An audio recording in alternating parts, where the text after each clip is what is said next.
Uma boa noite a todos. Espero que todos estejam bem. Bem-vindos à última sessão do módulo 4, que tratou da influência de Liszt na Europa. E hoje nós terminamos com a palestra da senhora Helga Larouche sobre a influência de Liszt na Alemanha. Eu gostaria, antes de apresentar a senhora Helga Larouche, lembrá-los de que, para concluir esse curso internacional e obter o certificado, é necessário que todos publiquem algum tema do nosso curso e enviem para nós a comprovação pelo e-mail do nosso grupo, que está aí no chat. Peço a vocês que assinem nosso canal, nos sigam nas redes sociais, cujos endereços estão no chat. Lembro a todos que essa sessão ela foi gravada, porque a senhora Helga tem uma conferência internacional nesse mesmo dia na Alemanha, e espero que todos gostem, e peço a vocês que não esqueçam de preencher o formulário de presença do curso. Muita gente não está preenchendo, né? E eu, então, passo agora a apresentar a senhora Helga. Eu gostaria só de fazer um comentário, que na próxima semana, no dia 3 de julho, vocês não deixem de assistir o debate que nós vamos fazer, a primeira aula do último módulo. É um debate sobre o sistema americano e o pensamento desenvolvimentista. Estaremos, então, voltando ou chegando ao nosso continente americano, a Sul-América, a América Latina, e vamos fazer um debate sobre as ideias do sistema americano em confronto com o chamado pensamento desenvolvimentista. Bom, a senhora Helga Zepp Larouche nasceu em Trier, na Alemanha, em agosto de 1948. Formou-se como jornalista em Hamburgo e Hannover, depois de se formar no ensino médio. Foi uma das primeiras jornalistas europeias, em 1972, a viajar para a China por vários meses durante a Revolução Cultural. Estudou na Universidade Livre de Berlim, Ciência Política, História e Filosofia, depois em Frankfurt. Em 1977, casou-se com o economista e estadista americano Lyndon LaRouche. Suas atividades políticas levaram-na e seu marido para muitos países da Ásia, Europa, Iberoamérica, África e, é claro, os Estados Unidos. Trabalhou com vários políticos e outros líderes, incluindo a primeira-ministra indiana Indira Gandhi e o presidente mexicano José López de Portillo. Em 1984, fundou o Instituto Chile Internacional. O Instituto promove uma nova ordem econômica mundial usando a ciência da economia física de LaRouche, a forma moderna do sistema americano, que é o tema da nossa última aula do curso. ela tem focado especialmente em programas de desenvolvimento econômico dos países em desenvolvimento e um renascimento das tradições clássicas de todas as culturas. Em resposta à queda do comunismo em 1839 e 1991, desenvolveu o conceito de ponte eurasiática com seu marido e colaboradores, e o tem defendido internacionalmente em conferências e publicações há 26 anos. Em 2014, a senhora Zep LaRouche iniciou o estudo inovador. A nova Rota da Seda se torna uma ponte terrestre mundial, que foi publicado pela primeira vez em inglês, depois em chinês, árabe, espanhol, coreano e alemão. Como presidente do Instituto Schiller, ela é conhecida como a Silk Road Lady, especialmente na China, mas também em todo o mundo. Helga Zep LaRouche é especialista na obra do poeta e dramaturgo alemão Friedrich Schiller e em Nicolau de Cusa. Em muitos ensaios e palestras, ela tem fomentado o conceito de diálogo de culturas. Então, tenham todos uma boa sessão, uma boa noite e nos encontramos no dia 3 de julho com o debate, o sistema americano e o pensamento desenvolvimentista. Fiquem agora com a sessão da senhora Helga Zep LaRouche.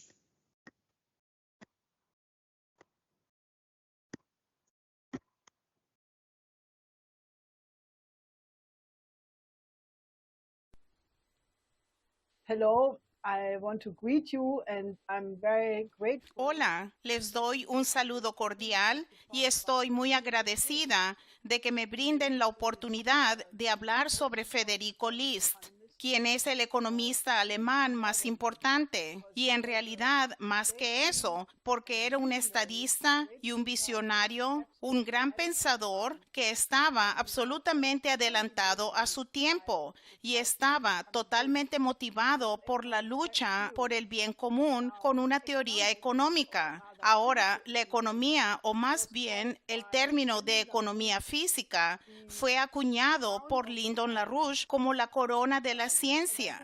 Y creo que es absolutamente importante enfatizar eso, porque la economía, especialmente la economía física, se ocupa de la supervivencia a largo plazo de la humanidad y por lo tanto ocupa el principal lugar entre las ciencias. Ahora bien, no pensarían eso si piensan en todos los economistas de hoy en día que casi nunca tienen una predicción correcta y que deberían llamarse más monetaristas o algo así como especuladores. Pero Federico List, verán, es una personalidad muy, muy diferente. Ahora, permítanme primero darles algunos datos sobre su vida. Nació en 1789 en Reutlingen, en el estado alemán de Baden-Württemberg. Y él era muy talentoso, por lo que cuando solo tenía 28 años, ya se había convertido en profesor en la Universidad de Tubinga, en la Facultad de Ciencias del Estado. Así que inmediatamente comenzó a hacer planes para una unión aduanera, porque en ese momento Alemania todavía estaba dividida en 28 estados más pequeños. Cada vez que uno transportaba mercancías, se pagaba, se tenía que pagar aduanas. Y él en realidad tenía una propuesta muy progresista sobre cómo crear la unidad económica en Alemania. Pero eso inmediatamente lo puso en conflicto con su lord territorial, quien naturalmente quería que esta fuente de ingresos no disminuyera. Así que List fue elegido cuando tenía 29 años, en 1819, al Parlamento estatal. Pero como no tenía 30 años, no pudo asumir el cargo. Pero un año después, cuando tenía 30 años, llegó a estar en el Parlamento. Y él inmediatamente escribió la famosa, y cito, la petición Reutlinger, que era una crítica muy valiente de la corrupción de la burocracia y la incompetencia del sistema económico. Now, the conditions were obvious. Ahora, las condiciones eran obvias, pero ya saben, este era un clima político que fue posterior a los decretos de Carlsbad. que Metternich había impuesto. Y esto fue en medio del inicio de la introducción de un periodo completamente reaccionario en el que Metternich quiso deshacerse de todos los pasos en dirección a una república constitucional. Quería deshacerse de todo el progreso logrado en el periodo clásico en Alemania, de la época de Schiller y Beethoven, y lo que habían logrado los reformadores prusianos von Stein, von Humboldt, Scharnhorst, Gneisenau. Y Metternich estaba en medio de convertir el sistema político alemán junto con las otras monarquías de Europa de nuevo en un sistema oligárquico, en la llamada Santa Alianza, que habían concluido en el Congreso de Viena. Así que esta era básicamente la idea de proteger a las monarquías sobre la base del orden europeo, que requeriría la supresión total de las democracias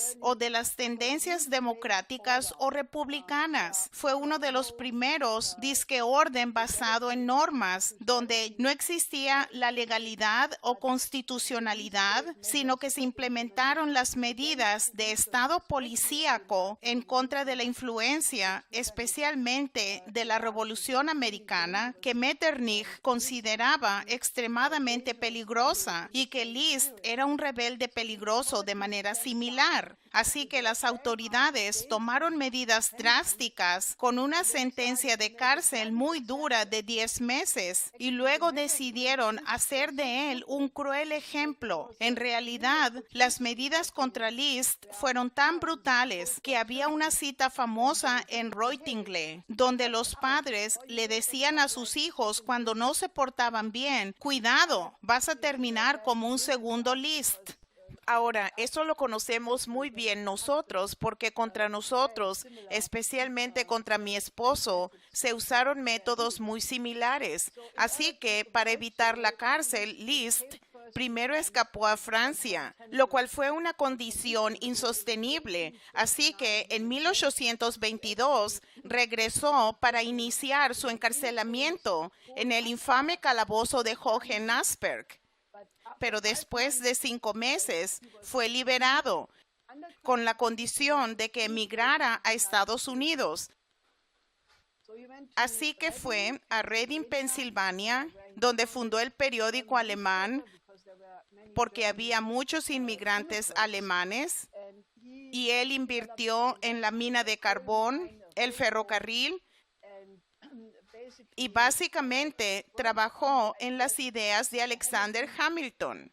Liszt, en este periodo, desarrolló los principales escritos sobre la diferencia entre el sistema americano de economía y el sistema inglés. Estuvo involucrado en la campaña presidencial, lo que le permitió convertirse en ciudadano estadounidense, y en 1830 se convirtió en consejero general del Gran Ducado de Baden, por lo que pudo regresar con inmunidad diplomática a Alemania.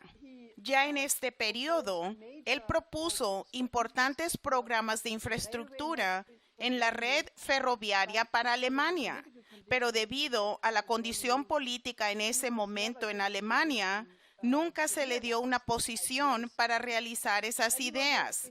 Pero fue un escritor increíblemente prolífico. Escribió miles de documentos, planes, programas, informes, propuestas, borradores, artículos, esquemas y un gran número de cartas.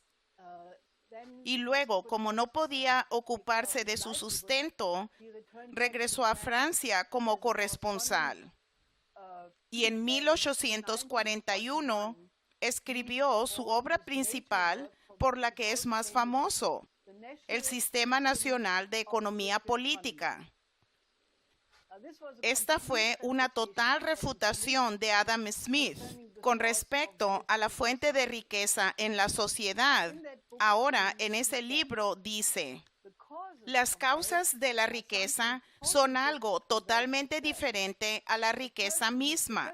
Una persona puede poseer riqueza, es decir, valor de cambio. Sin embargo, si no posee el poder de producir objetos de más valor de los que consume, se volverá más pobre.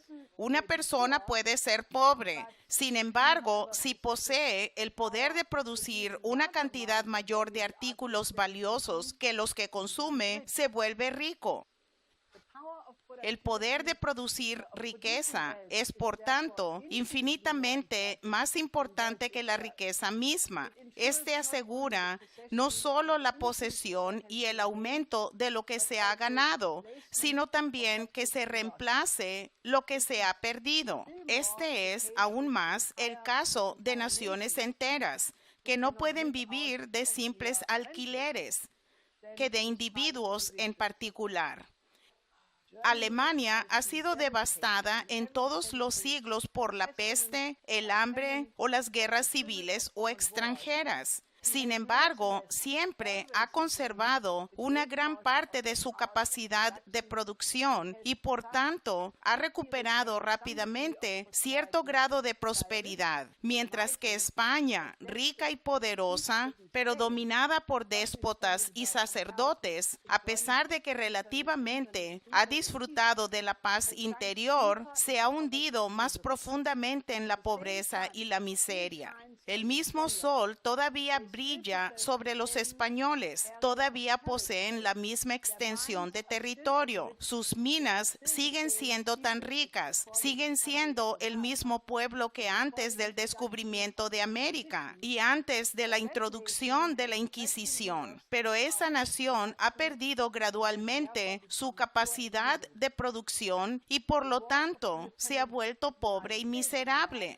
La guerra de independencia de Estados Unidos de América le costó a esa nación cientos de millones, pero sus poderes de producción se fortalecieron inconmensurablemente con la independencia, y fue por eso que en el transcurso de unos años después de lograr la paz, obtuvo inconmensurablemente mayores riquezas de las que jamás había poseído. Ahora él obviamente estaba muy preocupado de los poderes productivos de la economía nacional, no por el valor nominal de las ganancias monetaristas. Para ello, la creación de una manufactura significativa fue la condición previa, y para proteger esta industria naciente de la influencia destructiva del libre comercio. El libre comercio británico fue la estrategia de inundar los mercados extranjeros con productos británicos para frenar el surgimiento de la capacidad productiva en cualquier otro lugar. For example, in the United States, the British Empire even forbid the production of hoof nails. Por ejemplo, en Estados Unidos, el Imperio Británico incluso prohibió la producción de clavos para cascos de caballos porque entendieron que la existencia continua del imperio dependía del atraso de los países subyugados. Una vez que la población se vuelve productiva e industriosa, desarrolla la capacidad de producir riqueza y se vuelve independiente. La guerra de independencia de Estados Unidos se trató fundamentalmente del derecho a obtener esa capacidad. Incluso el lado aún más desagradable del libre comercio, en lugar del comercio de bienes, era comerciar con bienes que destruyen a países enteros, como por ejemplo el comercio de opio que el Imperio Británico impuso con la guerra, o la condición de pobreza en las antiguas colonias, que perdura hasta nuestros días. List subrayó, y cito, pero la escuela ha abandonado exactamente esta última máxima, adoptando como expresión favorita el dicho del viejo Gurney, laissez-faire, laissez-passer, dejar hacer, dejar pasar, una expresión que no les suena menos conveniente a los ladrones, estafadores y asaltantes que al comerciante. Y es por eso bastante dudosa como máxima. Esta perversidad de ceder los intereses de las manufacturas y la agricultura a las exigencias del comercio sin reservas es una consecuencia natural de esa teoría que en todas partes solo toma en consideración los valores presentes, pero en ninguna parte los poderes que los producen, y considera a todo el mundo como si fuera solo una república indivisible de comerciantes. La escuela no discierne que el comerciante puede estar logrando su propósito, es decir, la ganancia de valores mediante el intercambio a expensas de los agricultores y fabricantes, a costa de los poderes productivos de la nación y de hecho de su independencia. A él le da lo mismo y según el carácter de su negocio y ocupación, no necesita preocuparse mucho por respetar la manera en que los bienes que él importa o exporta actúan sobre la moralidad, la prosperidad o el poder de la nación. Importa venenos con tanta facilidad como medicinas. Debilita a naciones enteras con el opio y las bebidas alcohólicas. Si él, con sus importaciones y contrabando, le da ocupación y sustento a cientos de miles, o si con ello se reducen a la mendicidad, no significa para él, como hombre de negocios, solo si así aumenta su propio saldo. Finalmente, sí, quiero decir, esa es la condición que pueden ver prevalece en gran medida en la economía mundial hoy, al menos en las partes dominadas por Occidente. Así que List, ya saben, no pudo disfrutar de los frutos de su trabajo, aunque finalmente sus ideas de la unión aduanera se hicieron realidad. Pero su vida terminó de manera bastante trágica y en 1846 se suicidó en circunstancias extremadamente sospechosas. Creo que esta sería toda una área de investigación porque no tiene sentido que se haya suicidado, pero se requiere que haya más trabajo para descubrir la verdad. But as it goes with many great thinkers, his work Pero como ocurre con muchos grandes pensadores, su trabajo, en parte a través de dar un rodeo y además con las obras de Henry C. Carey, fueron la base para la transformación de Alemania de ser un estado feudal a una de las potencias industriales del mundo. Y quiero enfatizar que en el actual debate económico en Alemania, este homenaje no se le da a List de la manera necesaria.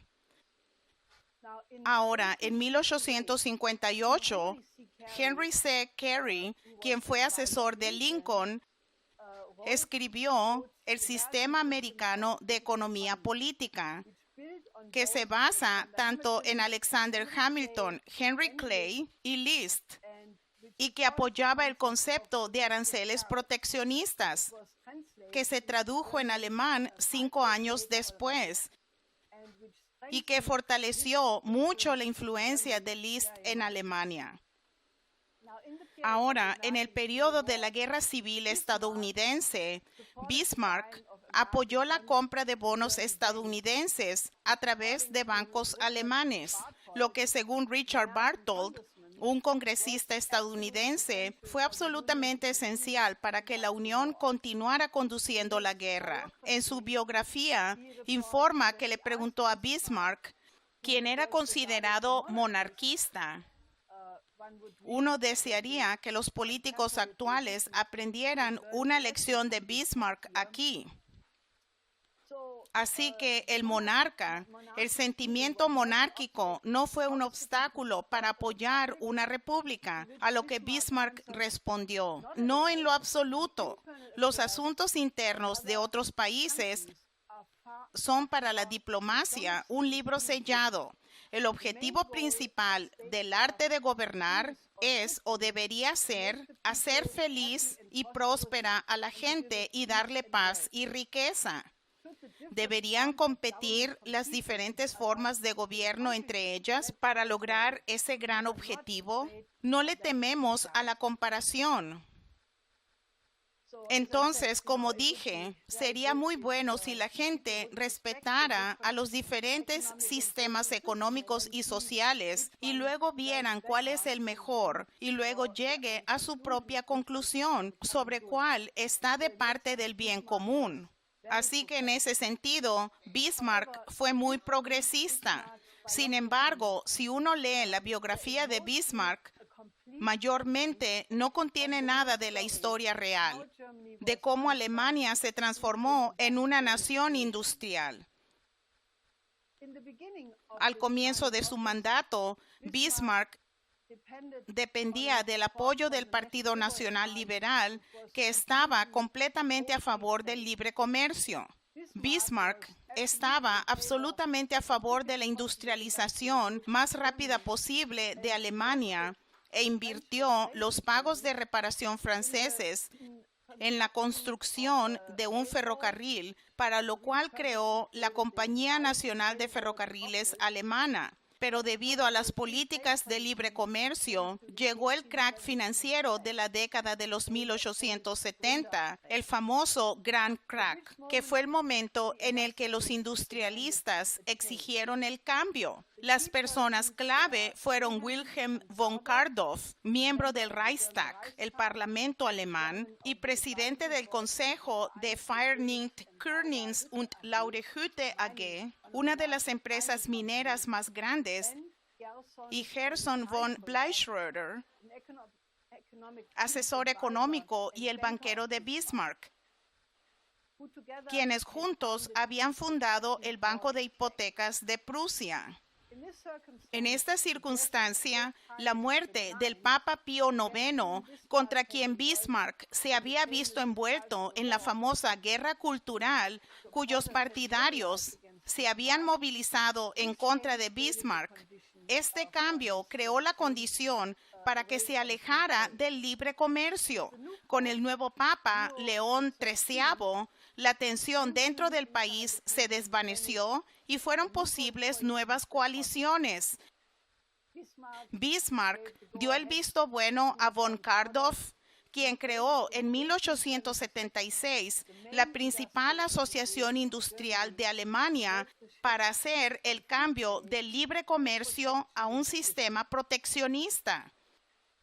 Esto tuvo un apoyo creciente, ya que las importaciones baratas de grano de Rusia habían sido un problema real para la nobleza terrateniente al este del Elba. Él dijo: nuestras previas políticas de puertas abiertas nos convirtieron en un vertedero para el exceso de producción de otros países.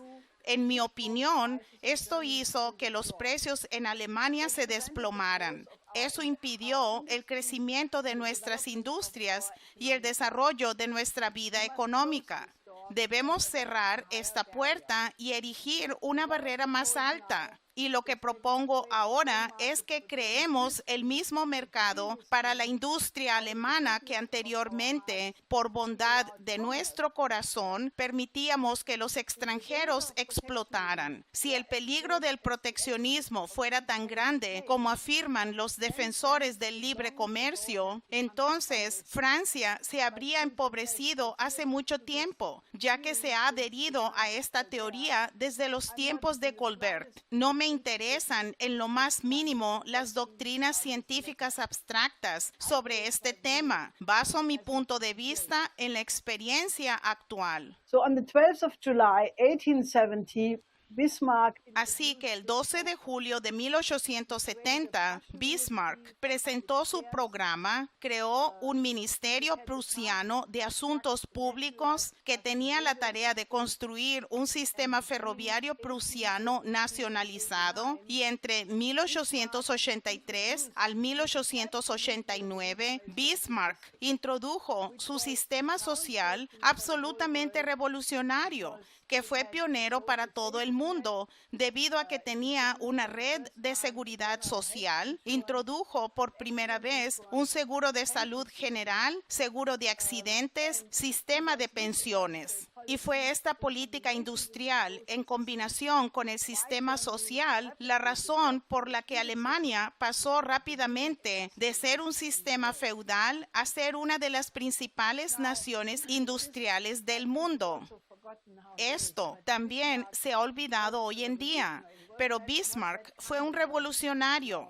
No era ese tipo de persona, monárquico y reaccionario como lo pintan hoy en día, pero no, creo que él fue en sus políticas sociales mucho más progresista que, digamos, las políticas del gobierno alemán desde la privatización del sistema de salud alemán hace un par de décadas. Así que Guillermo von Kardorff escribió un trabajo absolutamente crucial que lamentablemente no es conocido internacionalmente, pero que yo recomendaría que alguien lo tradujera porque es muy importante en este debate. Se llama Contra la corriente. Fue publicado en 1875 y vale la pena leerlo. Él argumenta en contra de las mentiras de la teoría del libre comercio. Por ejemplo, que solo a través de la acumulación de riqueza, mediante el desarrollo de una clase inteligente en una nación, sería posible. Porque solo si esta clase tiene tiempo libre y no está obligada a trabajar, ese progreso científico sería posible. Ahora bien, esto obviamente no es cierto, él afirma, porque muchos descubrimientos científicos han sido realizados por personas que tuvieron que trabajar para ganarse la vida. Incluso él dice que a él le gustan aún más los argumentos de Henry C. Carey, que solo a través de mejores herramientas, es decir, el progreso científico y tecnológico y el capital acumulado, es que se hace posible el mayor poder del hombre sobre los servicios gratuitos de la naturaleza. Así que Kardorff continúa. Él dice, yo también fui una vez muy ingenuo. Cuando todavía estaba en la universidad estudiando a Adam Smith, Ricardo y a Stuart Mill. Cuando yo respondía a las preguntas del examen, yo pensaba que sabía qué políticas financieras y comerciales debería adoptar un Estado para permitir que sus miembros logren en un grado sobresaliente ese dominio sobre las fuerzas gratuitas de la naturaleza en las que depende la riqueza nacional. En ese momento, yo era un hombre de Manchester totalmente. Estaba convencido de que el libre comercio le había dado a Inglaterra su riqueza superior. Esa fue mi opinión absoluta. Había una regla simple: comprar lo más barato que se pueda, sin importar dónde y de quién, y vender lo más caro posible, sin importar dónde ni a quién. Eso me pareció un medio infalible para promover la competencia pacífica entre los pueblos en la producción de bienes, permitiendo que cada país prospere de una manera que se adapte particularmente a su posición geográfica, su clima, su tierra y las condiciones del suelo. Vi a la abolición de aranceles como un signo de progreso cultural en general y una fuente segura de enriquecimiento. Los aranceles me parecieron barreras dañinas que dan ventaja injusta a determinadas industrias, como paternalismo innecesario con respecto al libre desarrollo de las fuerzas nacionales. ¡Qué inaudito! Cuando conocí a un estadounidense educado en el baño sauna del spa, quien me explicó que las teorías del libre comercio de Manchester eran la mayor estafa que se había inventado para engañar a la humanidad. Hablábamos de la guerra civil estadounidense. Naturalmente, no sentía simpatía por la esclavitud, pero sí pensé que si ganaba el norte, esto significaría la victoria del proteccionismo sobre la política de libre comercio y eso sería malo. A lo que ese estadounidense respondió que no desearía que Alemania experimentara nunca lo que significaría la implementación práctica del libre comercio radical. Luego me preguntó si había leído los escritos de Carey. Carey, un poco más tarde conocí al señor Ziegler del Partido Progresista Alemán, quien me hizo la misma pregunta. ¿Conoce a Carey?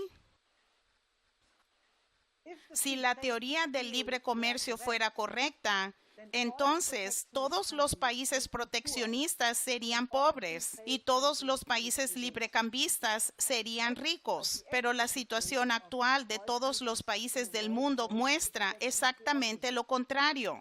Los países librecambistas pueden empobrecerse y los países proteccionistas están mejorando. En su libro Contra la corriente, destruye la llamada Escuela de Manchester y la contrasta con Carey al observar la situación real de varios países del mundo. Ahora, en las biografías de Bismarck, y leí bastantes de ellas, sorprendentemente no hay una discusión seria sobre la influencia de Kardorf y la influencia de Carey en Kardorf. Más bien hablan de la influencia de gente como Motley y otros en Bismarck. Así que, en realidad, es un fraude total, porque ni los estudiantes de historia ni los de economía tienen una comprensión real de cómo Alemania se convirtió en una potencia económica, lo que solía ser hasta hace muy poco, y algunas personas piensan erróneamente que todavía lo es. Pero hay un gran peligro con la locura verde que se ha apoderado de la mayoría de las fuerzas políticas en Alemania en este momento. Pero lo que quiero enfatizar es, ya saben, que la verdadera razón por la que Alemania hizo esta rápida transformación de un estado feudal a una nación industrializada fue el sistema social más progresista del mundo. Lamentablemente, esa historia no se discute mucho en estos días.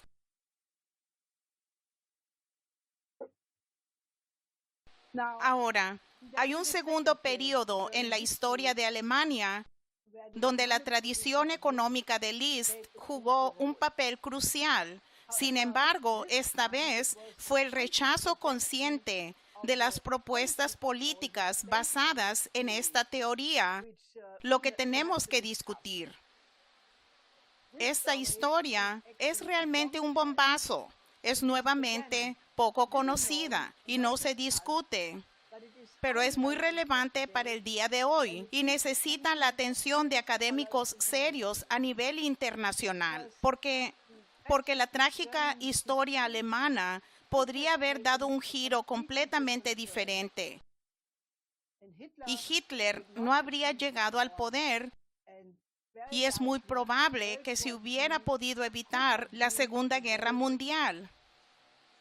Ahora, relativamente reciente, es decir, en 1991, se publicó la transcripción de una conferencia secreta de la Sociedad Federico List de 1931.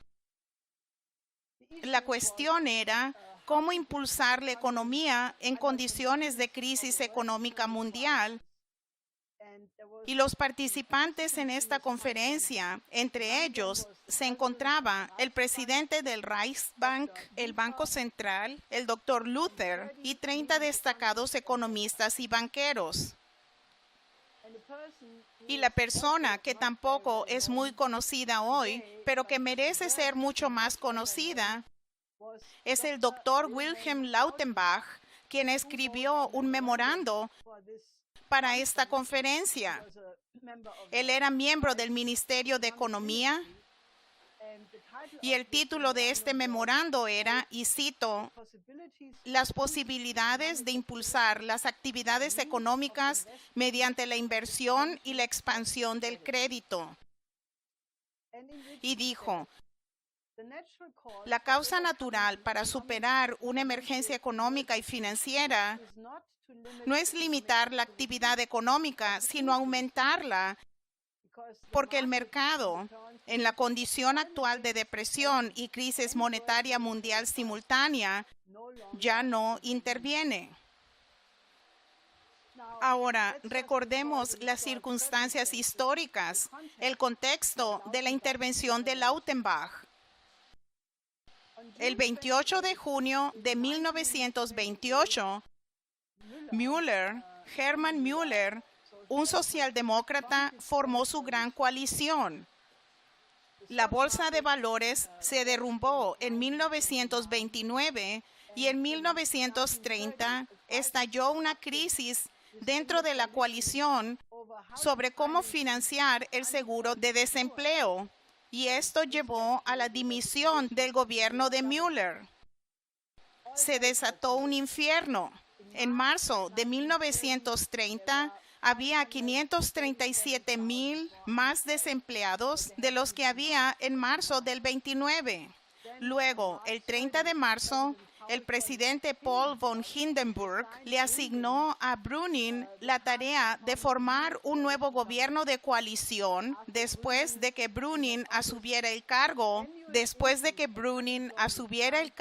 El aumento anual de desempleo subió a 1,432,000 en abril y luego, después de los primeros decretos de emergencia, a 2 millones. Después de que Brüning implementara nuevas medidas deflacionarias en diciembre de 1930, el desempleo en marzo de 1931 era de 2,8 millones, más alto que en marzo de 1929. El 8 de diciembre de 1931 hubo otro decreto de emergencia que incluyó recortes salariales de hasta un 10%, recortes de precios drásticos y un tope del 6% a los tipos de interés. Y el número de desempleados siguió aumentando hasta los famosos 6 millones en marzo de 1932. On the heels of this came the election victory of the NSDAP. Inmediatamente después de esto,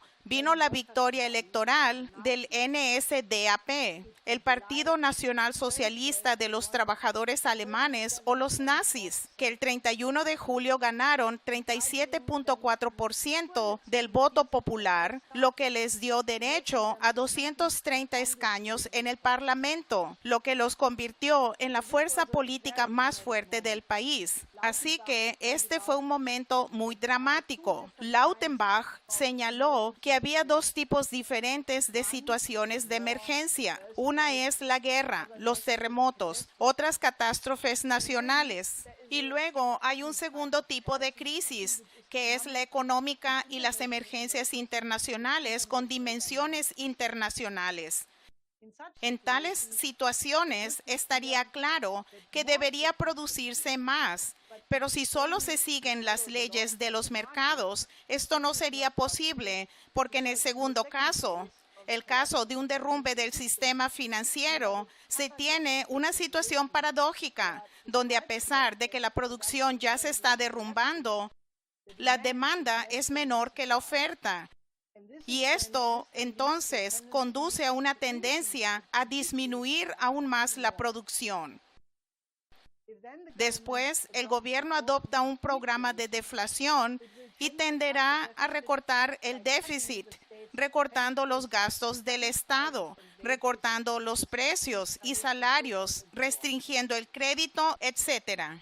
Lautenbach dijo que era imposible reducir los impuestos en estas condiciones porque la base tributaria ya está reducida y todas esas medidas de deflación producen nuevas y grandes pérdidas de capital, y estas medidas hacen que el empresario en el comercio y la industria sea poco competitivo e insolvente y provoca una reducción de la producción y despidos. También conduce al deterioro de los bancos. La reducción del gasto público es doblemente contraproducente Y dado que los contratos públicos y el poder adquisitivo masivo se reducen aún más, conduce a un colapso de la producción y al aumento del desempleo. Y es una espiral descendente que se vuelve cada vez más peor y no hay fin. Por eso Lautenbach dice que la política deflacionaria conducirá inevitablemente a una catástrofe económica y política total. Pero hay una paradoja, porque en una depresión se tienen capacidades productivas no utilizadas y mano de obra desempleada.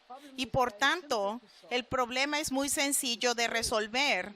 El Estado debe intervenir y crear una nueva demanda económica nacional. La única precondición es que debe haber algo necesario para la economía que representa un aumento del valor y debe ser algo que se habría hecho de todos modos si la crisis no hubiera existido. Lautenbach dijo que dado que el capital a largo plazo no está disponible ni del mercado externo ni del mercado interno, ¿cómo se puede financiar algo si los mercados de capital simplemente no otorgan la capacidad para hacer eso? Tiene que ocurrir a través de un banco nacional, porque la liquidez es solo una cuestión técnica, es solo un asunto de organización. La liquidez existe de inmediato si está respaldada por la autoridad del Estado. Y nuevamente, estos proyectos no son inflacionarios porque representan una formación real de capital económico, representan un valor económico real. Y debido a que tienen un efecto multiplicador productivo, la tasa de producción crece a un ritmo más rápido que la tasa de expansión del crédito. Así que, básicamente, mediante tal inversión en la política crediticia, la disposición de la oferta y la demanda en el mercado interno se incrementarán y la producción total, una vez más, tiene una dirección y una meta. Lautenbach dice: si descuidamos emprender tal política, inevitablemente nos iremos en la dirección de una continua desintegración económica y una disrupción completa de nuestra economía nacional y llegaremos a una condición en la que, para evitar una catástrofe, uno se verá obligado a llevar a cabo un gran aumento de nuevo crédito público a corto plazo, pero solo con fines de consumo, mientras que hoy tenemos los instrumentos, los medios para utilizar este crédito en tareas productivas. Esto, por cierto, esta condición en la que hay que tomar dinero para financiar a los desempleados, esto es exactamente lo que hemos estado viendo en el periodo reciente, esencialmente desde el 2008, pero especialmente con los cierres y los disque paquetes de estímulo que se suponía que iban a financiar a los desempleados, pero que en realidad han sido para salvar a los bancos en bancarrota. Y como saben, representan billones que ahora son endeudamiento total del sistema y por eso estamos entrando en una explosión hiperinflacionaria del sistema que ya es visible y que va a empeorar en un corto plazo. Y Lautenbach agrega, porque en este mismo momento tenemos una situación paradójica de que, a pesar de que hemos realizado recortes extraordinarios en la producción, la demanda sigue estando continuamente rezagada con respecto a la oferta y por lo tanto tenemos superávits de producción crónicos y no sabemos qué hacer con ellos. La tarea de encontrar alguna manera de convertir a este superávit en cosas de valor es el problema real y más urgente que debe resolver nuestra política económica. Y en principio es relativamente sencillo hacerlo. Los excedentes de bienes físicos, la planta productiva no utilizada y la fuerza de trabajo no utilizada pueden aplicarse para satisfacer una nueva necesidad económica, una necesidad que desde un punto de vista económico representa significa una inversión de capital. Podemos concebir tareas tales como las obras públicas u obras realizadas con respaldo público, que para la economía significarían un aumento de nuestra riqueza nacional y que tendrían que realizarse de todos modos, una vez que se regresara a las condiciones normales, como la construcción de carreteras y mejoras deseables y la ampliación del sistema ferroviario y otras similares. O la reparación de la infraestructura. Los puentes en Alemania se están derrumbando a diestra y siniestra. Hay miles de puentes en Alemania que deberían cerrarse y no se han cerrado, y ahora tenemos una ola de tales colapsos. Él continúa, con tal política de inversión y crédito, se remediará el desequilibrio entre la oferta y la demanda en el mercado interno, y toda la producción volverá a tener una dirección y un objetivo. If, however, we fail to institute such a policy, Si acaso no logramos instituir tal política, nos dirigiremos hacia un colapso mayor, inevitable y continuo, y la destrucción total de nuestra economía nacional, entrando en una situación que nos obligará, para evitar una catástrofe interna, a asumir una deuda pública a corto plazo, únicamente con fines de consumo, mientras que hoy todavía está en nuestro poder apropiarnos de este crédito con fines productivos y, por lo tanto, devolver el equilibrio tanto a nuestra economía como a nuestras finanzas públicas. En el lado de los sindicatos, en 1931 había planes de desarrollo similares. Ahora, el papel más importante lo jugó la Alianza General de Sindicatos Alemanes, que tenía aproximadamente 5 millones de miembros, lo que la convirtió en la organización individual más grande de Alemania. El 80% de los trabajadores organizados pertenecían a ella. Así que esta era una situación bastante diferente a la que tienen, digamos, hoy en Estados Unidos. Y de hecho, en Alemania, el poder de los sindicatos en realidad ha disminuido mucho.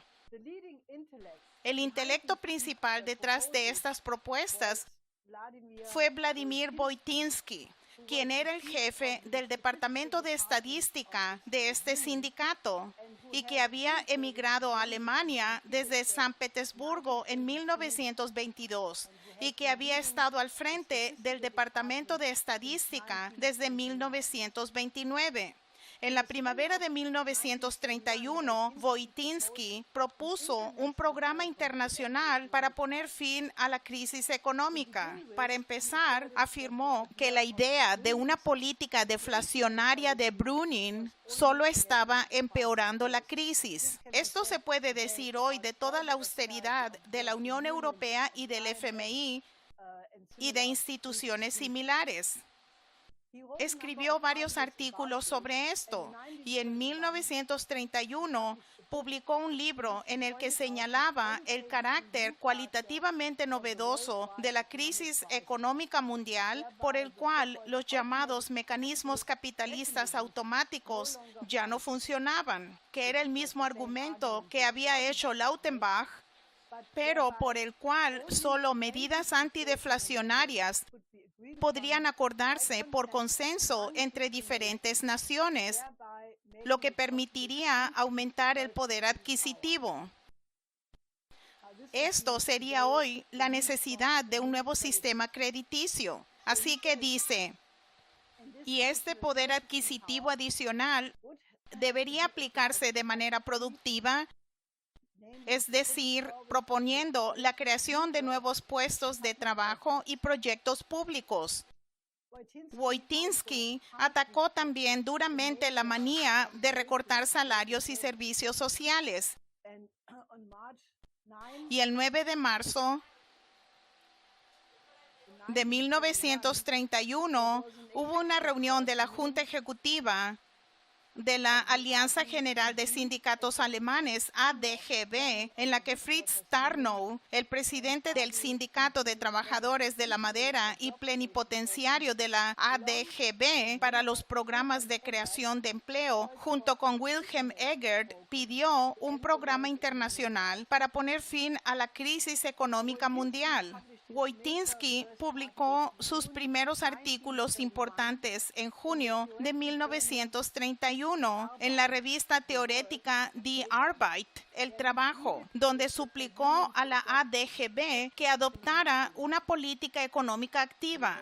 Él escribió: las organizaciones sindicales que dependen de las fuerzas autocurativas del orden económico capitalista corren el riesgo de desangrarse lentamente. Desde hace algunos años, los trabajadores de Alemania han estado librando una lucha defensiva difícil y al empeorar la crisis se vuelven más desfavorables las condiciones en las que se libra esa lucha. Nuestras organizaciones sindicales han perdido la libertad de maniobra, ya no pueden elegir ni el momento ni el objetivo de su conflicto con el adversario. Se ven obligadas cada vez a luchar cuando y donde mejor le convenga al otro bando. Las medidas específicas y de gran alcance para reactivar la economía nunca han sido más necesarias de lo que son ahora. El movimiento sindical necesita un programa de acción de política económica que pueda mostrar a los trabajadores y otras capas de la población que la socialdemocracia y los sindicatos ven una salida al abismo económico. Pero en la actualidad no tenemos un programa de acción de política económica. Todo lo que tenemos es una lista de demandas sociales que hacemos todo lo posible para que se adopten. Tenemos posiciones definidas sobre una variedad de cuestiones individuales de política económica, pero un programa, no lo tenemos. He then demands that the ADGB take a proactive. Luego exige que la ADGB adopte una postura proactiva en la política económica, es decir, en lugar de una actitud meteorológica pasiva de mera observación, una actitud activa como en la práctica de la medicina, cuya tarea es curar a los enfermos, reducir el sufrimiento y detener la propagación de enfermedades, y la investigación económica debe guiarse por objetivos similares. Se deben poner en juego factores que impulsen a todo emprendedor a expandir su campo de actividad económica. De acuerdo con esto, debemos explorar oportunidades para complementar las iniciativas económicas inadecuadas tomadas por las empresas privadas con la creación de empleo público. Él exige que deben haber acuerdos entre las naciones para aumentar el poder adquisitivo. Lo que se requiere es una ofensiva creativa y no meras escaramuzas defensivas.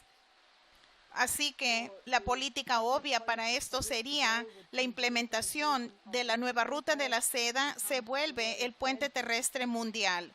Para contrarrestar el argumento de que tal intervención tan activa sería inflacionaria, Wojtyński escribió: pero por motivos similares, en el tratamiento de una enfermedad grave y potencialmente mortal, se descartaría la administración de un medicamento únicamente porque es un veneno. El médico, sin embargo, no duda en utilizar varios venenos como medicamentos. Si el médico tuviera que renunciar a todo uso de sustancias venenosas como medicinas, estaría condenado a la misma impotencia que la de una política económica que, por miedo a la inflación, rechaza de plano todas las medidas antideflacionarias. Creo que ese argumento es válido hoy en día. La gente rechaza el gasto público por el mismo argumento, pero habría sido exactamente lo que habría terminado con la depresión en ese momento. Y por lo tanto, la única opción que queda es una política coyuntural activa que aborde a la crisis económica mundial. Y por lo tanto, se requieren políticas económicas mundiales. Él dice, todas las naciones están sufriendo porque la economía mundial está enferma. Por lo tanto, todas deben concentrar sus poderes en emprender acciones conjuntas para superar la crisis mundial.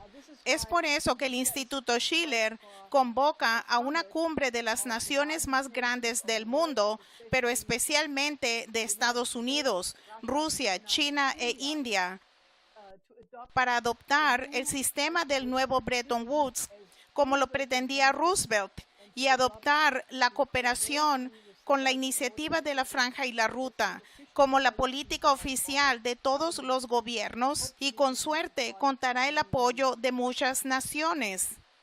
Ahora, Wojtyński continúa en el punto C de este programa de acción. Ningún país está más afectado por la crisis mundial que Alemania. Y dentro de Alemania, los trabajadores son la clase que más sufre la depresión económica. De acuerdo con esto, es Alemania la que debe tomar la iniciativa en la política internacional para combatir la crisis mundial. Y la clase obrera alemana, los sindicatos y la socialdemocracia debe reclamar y asumir el papel de ser un promotor de la idea de una política económica mundial activista. En el punto 6, él escribe, los fondos liberados por las políticas internacionales de creación de dinero deben aplicarse a la creación de empleo y para la realización de un gran plan para la reconstrucción europea. Ahora, esa es la versión de los 1930s de lo que propusimos para Europa en 1989 con el triángulo productivo y la propuesta del puente terrestre eurasiático que presentamos en 1991 cuando se hundió la Unión Soviética. Y fue este nuestro plan para un orden mundial de paz para el siglo XXI, que eventualmente se convirtió en la nueva ruta de la seda.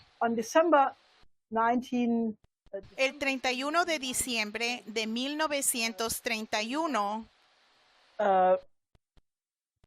en otras palabras, a unos cuantos meses después de que Lautenbach había presentado su plan, Wojtyński, Fritz Tarnow, el presidente del Sindicato de Trabajadores de la Madera, y Fritz Bade, portavoz de la política agrícola de la facción del Partido Socialdemócrata SPD, en el Reichstag, el Parlamento, publicaron su tesis sobre la lucha contra la crisis económica y la presentaron al Comité Ejecutivo de la ADGB. Esta contenía la propuesta de crear nuevos empleos para 1 millón de desempleados y con ese fin se pondría a disposición una suma de 2.000 millones de marcos alemanes en forma de préstamo en efectivo del Reichsbank, el banco alemán. El 26 de enero de 1932 se presentó el llamado Programa de Creación de Empleo, el Plan WTB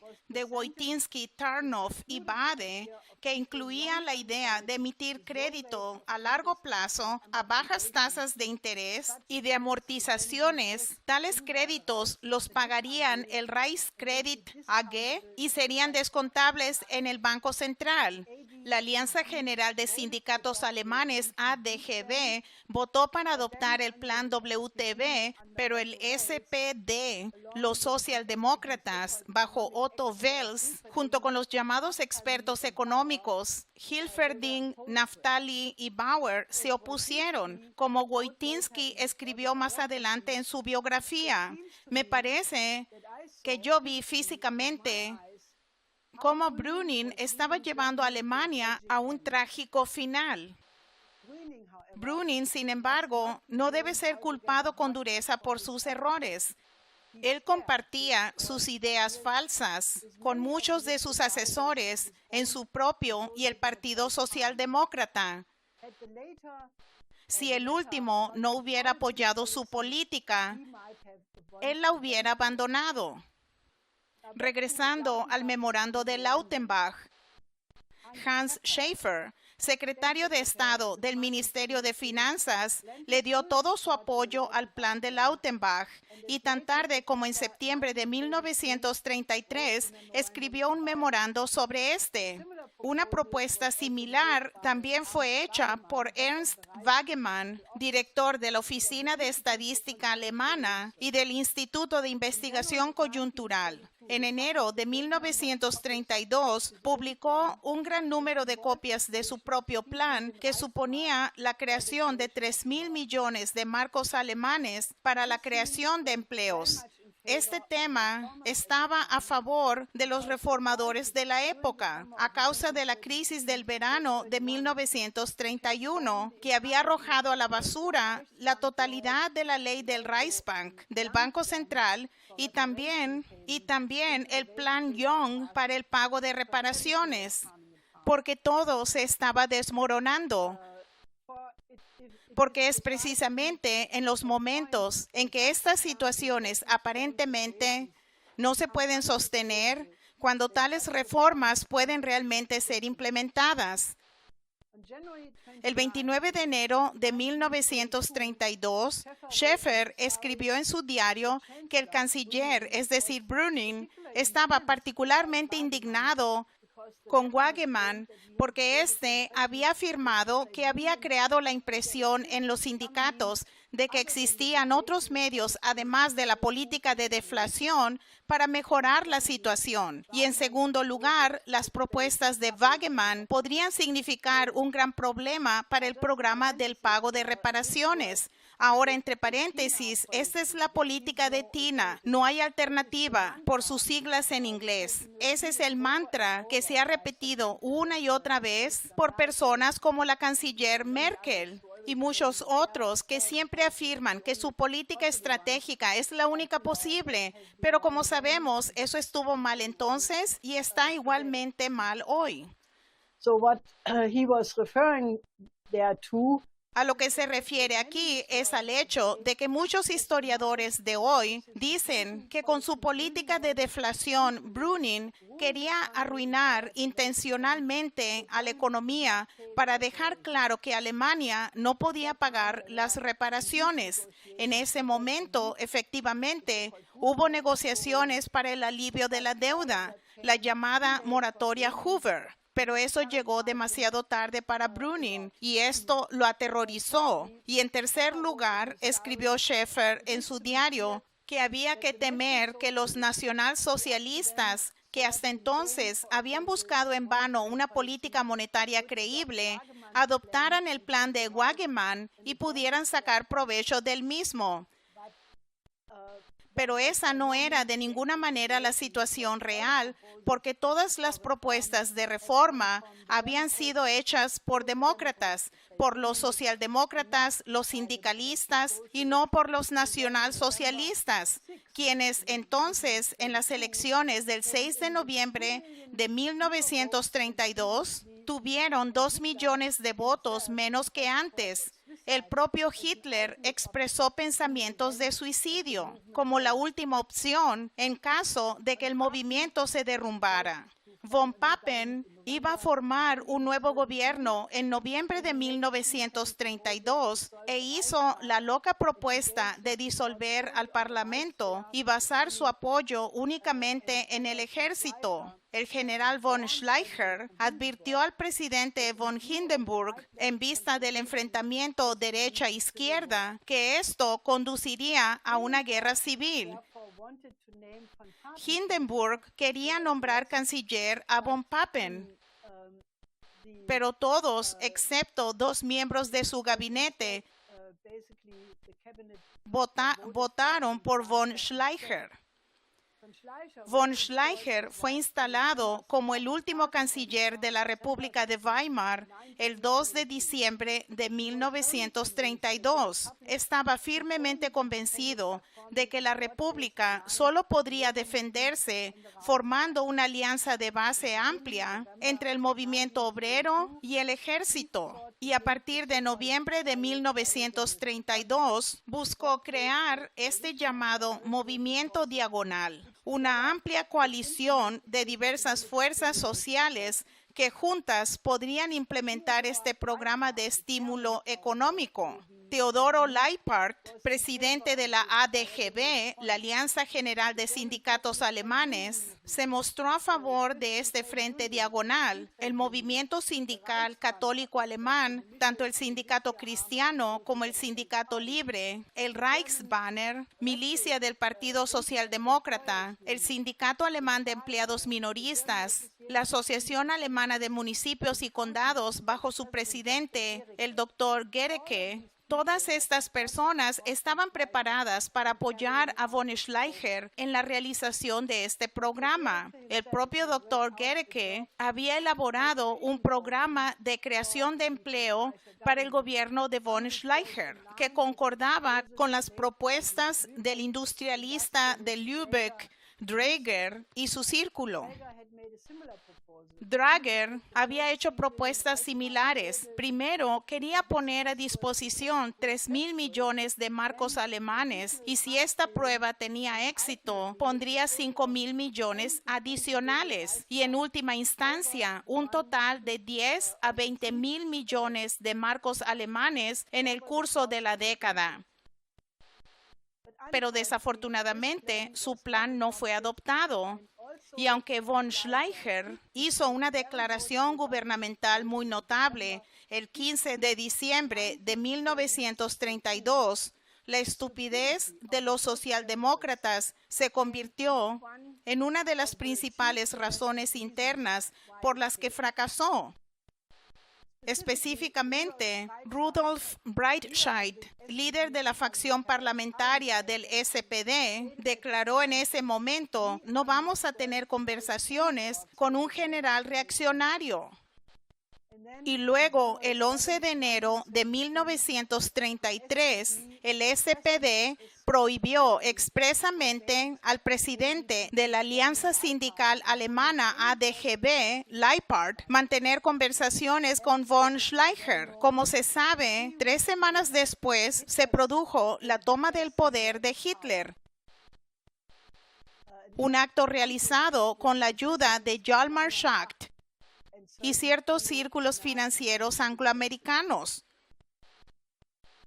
Así que este es un momento muy trágico en la historia de Alemania porque se hubiera podido evitar la toma de poder de Hitler si en 1931, cuando claramente había el potencial de que Lautenbach por un lado y el plan WTB de los sindicatos, si esto se hubiera implementado, no hubieran existido las condiciones en que 2 años más tarde permitieron que los nazis tomaran el poder.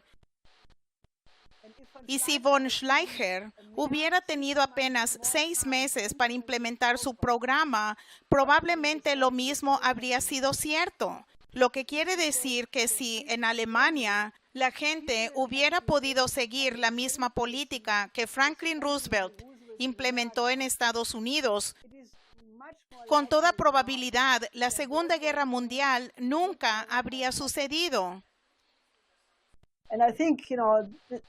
Y yo creo que esto es la historia de lo que llevó a la Segunda Guerra Mundial.